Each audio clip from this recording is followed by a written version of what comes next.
We look at how can you spin the content and get leverage for the content. So a good tip that I'm doing now is I'm constantly doing podcast interviews, like this interview show that you're interviewing me on. Once you publish that, Gideon, on YouTube, I will take that interview and put it into Notebook LM. And I've got a list of interviews from Notebook LM, like, 30 plus of my top interviews that I really like that I've done where I've shared good stories in the past couple of years. And I put that into Notebook LM. Then I asked Chat GPT or Claude what prompt I should write to extract the best stories to create the highest performing carousels.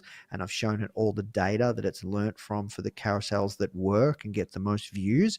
And then I ask it what prompt, and then I prompt Notebook LM, and it's got the repository of my last 30 interviews that I've fed it, and then it gets the stories. And then I take that answer, put in Chat GPT or Claude, and they start to build out the carousel. And then you take it from there, right? So that's how I kind of do it. And that's one of the formats. But then, and I try and post one a day. I don't always, but yeah, I'm posting at least 5 times a day, 5 times a week. So it sounds like it's not just video content. In fact, it's more the carousels that you're seeing a lot more of your success with. So give me a bit of a ratio here, like in terms of, is it 80% carousels and then 20% video, or is it a bit 50-50? What's the mix there?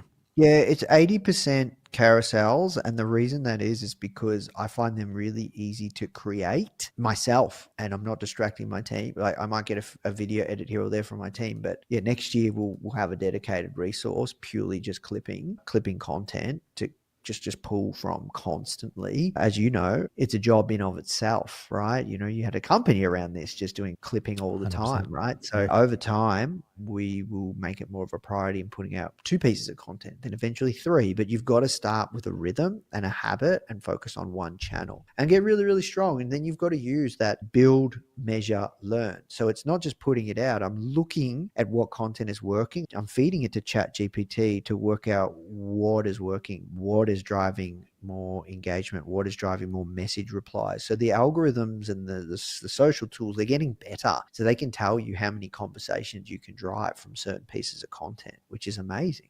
Right? You can see you've got things like ManyChat now where you can automate the sales process or some of it, right? So there's all sorts of things that you can do to build relationship and to draw people in and tell certain stories, and then use AI to work out what content is performing, what content is not, and then doubling down on that piece and then trying to find new pieces of angles or content that work. But yeah, a lot of it's carousels because I find that's the easiest.